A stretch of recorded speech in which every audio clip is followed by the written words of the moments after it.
A ligação entre Trump e Xi teve consequências maiores do que se imagina. Hassan Piker está aprontando novamente. E a China causa problemas no Oriente Médio. E mais nas manchetes desta semana sobre a China. Bem-vindo ao China Uncensored. Eu sou Chris Chappell. Essa época do ano de novo. Ao comprar presentes de Natal feitos na China, acabamos financiando o exército chinês. Este ano não faça isso. Estou criando o primeiro catálogo de compras de Natal sem produtos feitos na China. Terá produtos dos Estados Unidos e de outros países aliados que enfrentam o Partido Comunista Chinês. Esse catálogo é para você e para todo mundo que você conhece. Assim, você pode usar a magia do consumismo para o bem neste Natal. Preciso da sua ajuda para financiar o catálogo. Participe da operação Retomar o Natal na minha página do Give, Send, Go. Torne-se um comprador revolucionário, um patriota anti-Big Tech ou um soldado no Exército de Libertação Americano para receber benefícios exclusivos. E mais importante ainda, você fará parte do trabalho que realizamos no China Sem Censura para enfrentar o Partido Comunista Chinês, então clique abaixo. Então lembre-se de Tamping, ou deitar plano, um movimento social chinês que consiste em fazer só o mínimo para sobreviver. É popular entre jovens chineses cansados da cultura hipercompetitiva do país. E agora isso virou uma competição promovida por uma empresa de colchões em Baotou, na Mongólia Interior.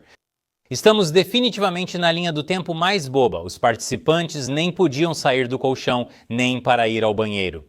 Eles podiam ler, usar o celular e pedir comida, desde que comessem deitados de bruços. Dos cerca de 240 participantes, a maioria desistiu no primeiro dia.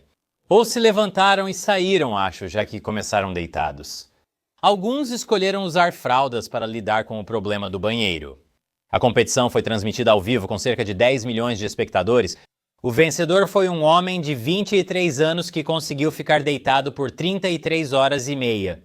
Parabéns por ter a resistência e a fisicalidade de um cadáver. Muito bem, por esse grande feito. Ele ganhou $420. Pode não parecer muito, mas deitar-se é visto como consequência de dificuldades financeiras. Bem, acho que o prêmio é apropriado. Além disso, tente receber por literalmente não fazer nada. O streamer socialista Hassan Piker viajou à China e foi abordado pela polícia por ter um meme do mal em seu celular. E ele aprendeu uma lição importante sobre a opressão sufocante da China comunista. Estou só brincando. Ele diz: os Estados Unidos da América deveriam se parecer mais com a China comunista. Há algum país que adotou o socialismo como você aprova? Eu diria que, se esse é o objetivo de uma boa governança, e acho que vocês podem concordar comigo nisso, eu diria que a China provavelmente é a mais próxima. E ainda há muitas falhas dentro do sistema chinês também. Muitos problemas dentro do sistema chinês também. Mas esse provavelmente é o exemplo mais próximo, eu diria, de algo que deveríamos seguir e de lições que deveríamos aprender. Sim, finalmente, alguém percebe tudo o que podemos aprender com um regime que ameaça vizinhos e coloca etnias inteiras em campos de concentração. Acho que ele diria que o vexame dos campos de internamento de japoneses nos Estados Unidos da América foi algo bom. E eu sei o quanto os socialistas como Hassan Piker adoram forças policiais fortes. Eu gostaria de saber qual parte do sistema socialista da China ele acha que funciona e quais partes não funcionam. Mas Piker não é o único a enxergar vantagens no sistema chinês. Porque 3 cidadãos chineses foram acusados de contrabandear chips da NVIDIA e da Hewlett-Packard para a China. Imagino o que disseram ao serem pegos com esses chips. Pensei que eram Doritos. Desde setembro de 2023, os 3 e 1 americano teriam exportado esses chips por meio de empresas de fachada na Tailândia e Malásia para burlar as proibições dos Estados Unidos da América. Centenas desses chips foram enviados para a China com propinas aos contrabandistas. E agora os contrabandistas recebem a maior propina de todas, prisão. E agora, o evento principal. Na segunda-feira, o presidente Trump falou ao telefone com o líder chinês Xi Jinping, e foi Xi Jinping quem ligou para Trump. Desde o 11 de setembro é a primeira vez que um líder chinês liga espontaneamente para um presidente americano. Percebe-se a tensão da relação ao considerar o 11 de setembro como os bons tempos. Segundo Trump na Truth Social, a ligação tratou de Ucrânia, Rússia, fentanil, soja e outros produtos agrícolas. Trump também disse que o relacionamento com a China é extremamente forte e disse que aceitou um convite de Xi para visitar Pequim em abril, enquanto também convidou Xi para os Estados Unidos. Sério, O que tinha naquele pedaço de papel? Era uma expressão de controle mental, como aquela que usaram para controlar o soldado invernal? Relatos chineses disseram que Xi destacou a importância de controlar Taiwan e lembrou que China e Estados Unidos da América lutaram juntos na Segunda Guerra Mundial. O que é verdade, mas tem só um pequeno detalhe no argumento do Xi. O Partido Comunista Chinês não lutou com os Estados Unidos da América na Segunda Guerra Mundial. Foram os nacionalistas chineses que perderam para Mao Tse-tung e tiveram que fugir para Taiwan após uma sangrenta guerra civil. Algo que Taiwan fazia questão de destacar. Mesmo assim, os Estados Unidos mantiveram aliança com todos os parceiros da Segunda Guerra Mundial. Por isso, toda essa história da Guerra Fria, que durou décadas, nunca aconteceu. Mas alguns relatos sugerem que Xi vê a ligação telefônica como uma oportunidade de influenciar Trump na questão de Taiwan. Ele preferiu não abordar esse assunto na reunião na Coreia do Sul no mês passado para evitar discutir em um terceiro país. E os dois líderes tinham uma agenda cheia. Isso, é claro, era pura especulação. Trump não comentou se Taiwan foi citado na ligação, mas Taiwan aparentemente ficou satisfeito que o presidente não mencionou a ilha publicamente após sua ligação com Xi e disse que esse é o melhor resultado para Taipei. O que parece uma pequena vitória, mas se você conhece Trump, ele ficar em silêncio é o mais próximo de um milagre que vamos ver. Mas, de acordo com fontes anônimas que falaram ao Wall Street Journal após a ligação com Xi, Trump ligou para a primeira-ministra japonesa Takeichi Sinai e pediu para ela baixar o tom sobre a questão de Taiwan. Grande vitória para o Partido Comunista Chinês. Trump é chamado de fantoche da China, mas o secretário-chefe do gabinete do Japão nega essa afirmação. Mais uma vez, como as pessoas se sentem em relação a Trump afeta como elas se sentem em relação a qualquer coisa.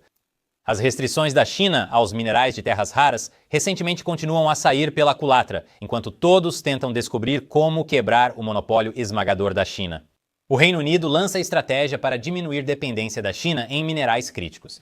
O primeiro-ministro Keir Starmer afirma que por muito tempo a Grã-Bretanha dependeu de poucos fornecedores estrangeiros, expondo nossa economia e segurança nacional a choques globais. Eu me pergunto de quem ele está falando? A nova iniciativa de minerais críticos destina mais de 65 milhões de dólares para impulsionar a produção de tungstênio e lítio na Cornualha, que tem os maiores depósitos de lítio da Europa. A iniciativa busca assegurar que, até 2035, nenhum país parceiro forneça mais de 60% de qualquer mineral crítico. Sabe o que isso significa? Hora de colocar todas aquelas crianças que jogam Minecraft para trabalhar. As crianças anseiam pelas minas. Isso pode beneficiar a União Europeia. A União Europeia tem poucos minerais críticos e cogita apoiar financeiramente a mina de lítio da Cornualha. Isso pode ajudar a União Europeia a reduzir a dependência da China. Apesar do Brexit, o Partido Comunista Chinês pode estar aproximando União Europeia e Reino Unido novamente. A Arábia Saudita? Alguém pode dizer algo ruim sobre eles? Acho que não. Após a reunião de Trump com o príncipe herdeiro, a Casa Branca aceitou vender caças F-35 à Arábia Saudita, aguardando o aval do Congresso. Alguns oficiais dos Estados Unidos da América temem que a venda coloque a tecnologia do F-35 nas mãos do Partido Comunista Chinês. Um ex-general da Força Aérea afirma que, apesar de ser improvável que os sauditas vazem a tecnologia do F-35, a China pode explorá-la por meio de espionagem. O que é uma preocupação meio estranha, já que a China já faz isso com os Estados Unidos da América. Aqui está o J-35 da China. Sobre o Oriente Médio, a inteligência dos Estados Unidos da América diz que militares chineses foram recebidos em uma base nos Emirados Árabes Unidos. Os sauditas recebem os caças em vez dos Emirados Árabes Unidos por um motivo. Em 2020, no governo Biden, 2 ex-agentes de inteligência anônimos foram impedidos de acessar parte da base. Assim, a inteligência dos Estados Unidos da América passou a observar isso. Foi então que descobriram que a recusa se devia à presença de membros do Exército de Libertação Popular. Que bom que os oficiais dos Estados Unidos da América não acessaram. Não imagino vizinho de hotel pior que o Exército de Libertação Popular. Eles sempre invadiam seu quarto e diziam que era deles, mas parece que a China tem estado ocupada no Oriente Médio. Lembra daquele massacre de 7 de outubro? A China pode ter tido um papel nisso. Changpeng Zhao, o fundador da Binance, uma das maiores corretoras de criptomoedas do mundo, foi acusado de facilitar conscientemente pagamentos para o Hamas e o Hezbollah. O processo foi movido por familiares das vítimas dos ataques de 7 de outubro. A Binance e Zao já foram acusados de fornecer um mecanismo de financiamento para o Hamas nos anos anteriores ao 7 de outubro, basicamente desencadeando toda a crise. O que mostra que, sempre que você acha que algo não pode piorar, é só esperar um pouco. O processo afirma que a Binance enviou dinheiro não só para o Hamas e o Hezbollah, mas também para outros grupos terroristas patrocinados pelo Irã, como a Jihad Islâmica Palestina e até mesmo para a própria Guarda Revolucionária Islâmica. E que a Binance enviou o equivalente a mais de 300 milhões de dólares para carteiras designadas na blockchain antes dos ataques e mais de 115 milhões de dólares depois. Naturalmente, os advogados da empresa e de CZ, como ele é conhecido, estão negando todas essas acusações. Curiosamente, em outubro, Trump perdoou o Zao por um caso de lavagem de dinheiro sem relação, que também pode ter beneficiado grupos terroristas. Ele foi questionado sobre isso no programa 60 Minutes, ok? Você está pronto? Eu não sei quem ele é, e ouvi dizer que era uma caça às bruxas do Biden. Trump disse ainda: Ele é muito respeitado. Ele é um cara muito bem-sucedido. Muito. Ele pode ter impulsionado a empresa de criptomoedas do Trump. Eu não sei quem ele é. Na verdade, é uma história complexa. Me avise se quiser que eu aprofunde mais. E por fim, algumas notícias tristes vindas de Hong Kong. Pelo menos 44 pessoas já morreram até agora em um incêndio em um prédio residencial chamado Hung Fook Court. 3 pessoas foram presas por suspeita de homicídio culposo e acusadas de grave negligência. O incêndio se espalhou por 7 dos 8 prédios deste conjunto habitacional público, onde milhares de pessoas viviam. Cerca de 279 pessoas seguem desaparecidas e os resgates continuam, mas muitos ainda podem estar presos nos andares superiores. Esta é uma tragédia horrível que, infelizmente, não poderia ter sido evitada. Brincadeira. Alguns internautas atribuem o incêndio à resistência ao fogo da cerca usada na manutenção do prédio. O andaime não seguia normas de segurança nem tinha resistência ao fogo. Mas provavelmente teremos que esperar pelo menos mais uma semana para obter mais detalhes, se o Partido Comunista Chinês disponibilizar alguma informação. Catástrofes sem sentido como essas fazem você querer bater a cabeça na parede, ou até no chão na próxima competição de deitar. Apoie a operação Recuperar o Natal para meu catálogo de Natal não feito na China. Clique abaixo. Sou Chris Chappell. Obrigado por assistir ao China Uncensored.